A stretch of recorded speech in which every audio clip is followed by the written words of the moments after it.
तहरीक इंसाफ चाहती थी कि असेंबलियाँ तहलील हो जाएं, नून लीग चाहती थी कि उनका वज़ीर आला लग जाए, परवेज़ इलाही साहब चाहते थे वो वज़ीर आला भी रहें और असेंबलियाँ तहलील ना हो। आज के फैसले के बाद खुश तो बहुत होंगे चौधरी साहब। बिस्मिल्लाहिर्रहमानिर्रहीम। देखें, बात यह है, बात असूली मौक़िफ़ की है। असूली तौर पे ये बात बिल्कुल गलत थी कि दो इजलास जारी हैं। एक इजलास गवर्नर ने पहले बुलाया जिसके अंदर हमजा शरीफ को मुंतखब कराया, आज तक उसको प्रोरोग नहीं किया। वो इजलास जारी है और उसके बाद स्पीकर पंजाब असम्बली ने इजलास बुलाया और वो पिछले कई माह से चल रहा है। उनके होते हुए एक तीसरा इजलास बुलाना और वो भी जो है वो गैर आइनी तौर पे बुलाना, असल बात जो है वो छुपाने की कोशिश की जा रही है। असल मसला तो है गवर्नर ने जो चीफ मिनिस्टर पंजाब को चौधरी परवेज़ इलाही साहब को डी नोटिफाई किया और उसका नोटिफिकेशन जारी किया, वो गैर आइनी है। उसके मुतल्लक बात अदालत में भी हुई और उसके मुतल्लिक यही हमारा मौक़िफ़ था और यही और ज़ाहिर है इसके लिए अदालत ने 11 तक का कामिल अली साहब टाइम दिया है, मगर अब तहरीक इंसाफ भी कह रही है कि एतमाद का वोट उससे पहले ही हो सकता है। आज भी जो इजलास हुआ उसमें आप लोगों के तो 10 अराकीन मौजूद हैं, तहरीक इंसाफ के पूरे नहीं हैं। अब हुकूमत कॉन्फिडेंट है कि नहीं ले सकते एतमाद का वोट। आप ले लेंगे एतमाद का वोट 11 जनवरी से पहले पहले? देखें शाज़ेब, ये जो बार बार मुमताज़ भुट्टो वाला केस की बात सामने आती है, उसमें भी यही मसला था कि अदालत ने खुद कहा कि अगर एतमाद का वोट लेना हो तो उस सूरत में कम से कम 10 दिन का टाइम दिया जाना चाहिए ताकि लोगों को फैसिलिटेट किया जा सके कि वो जहाँ कहीं भी हों वो असम्बली में पहुँच सकें और अपनी राय का इज़हार कर सकें।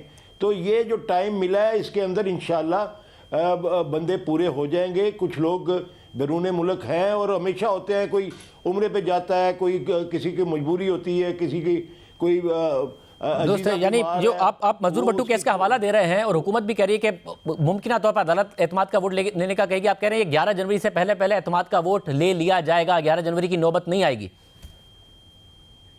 जी बिल्कुल, इंशाल्लाह पूरी कोशिश होगी कि उससे पहले पहले ले लिया जाए। और उसके बाद क्योंकि अदालत को अंडरटेकिंग अगली समाअत तक की है, उसके बाद असेंबलियाँ तहलील भी कर देंगे। ये तो चौधरी परवेज़ इलाही साहब ने आज भी अपनी ट्वीट में कह दिया है कि हम जो है वो असम्बलियाँ तोड़ने में 1 मिनट भी नहीं लगाएंगे। इमरान खान की हदायत के मुताबिक असम्बलियाँ तोड़ दी जाएंगी। तो जब एतमाद का वोट हो जाएगा तो उसके बाद तो कोई मेरे ख्याल में कोई वजह नहीं है कि हम अपने अलाई और अपनी जो इत्तेहादी जमात है उसके सरबराह की हदायत को फॉलो ना करें। परवेज़ इलाही साहब मुसलसल ये कह रहे हैं कि जो इमरान खान कहेंगे मैं वही करूंगा, मगर वो ये भी कह चुके हैं कि मार्च तक कम से कम ऐसे ही चलेगा। तो एक है कि उनका ये कहना कि वो जो इमरान खान कहेंगे मैं वही करूंगा, दूसरा प्रैक्टिकली आपको लग रहा है कि असेंबलियाँ तहलील होंगी, अब आपको लग रहा है कि मामला चलेगा ऐसे ही, ये नहीं होंगी असेंबलियाँ तहलील? देखें, जो अल्लाह के हाथ में है वो तो ना आप बदल सकते हैं ना मैं बदल सकता हूँ, लेकिन जब दोनों जमातों की नीयतें साफ़ हैं तो मेरे ख्याल में ये कोई कंट्रावर्सी नहीं है। हमारे दरमियान में कोई कंट्रावर्सी नहीं है, लेकिन हमारी ख्वाहिश ज़रूर थी, चौधरी परवेज़ इलाही की भी ख्वाहिश थी और मेंबरान असम्बली की भी ख्वाहिश थी। बेशुमार लोग जो थे इस बात पे कायल करने की कोशिश करते थे कि मार्च तक कम से कम असम्बलियाँ जो है ना तोड़ी जाएँ, क्योंकि उनके डेवलपमेंट के पिछले 4 साल तो सूबे में अपना जो हमारे अवामी नुमाइंदे हैं, मेंबरान असम्बली हैं, उनको फंड्स ही नहीं मिले और उनके डेवलपमेंट जो प्रोग्राम है उनका ऑन ग्राउंड कोई उसके ऊपर अमल दरामद नहीं हुआ।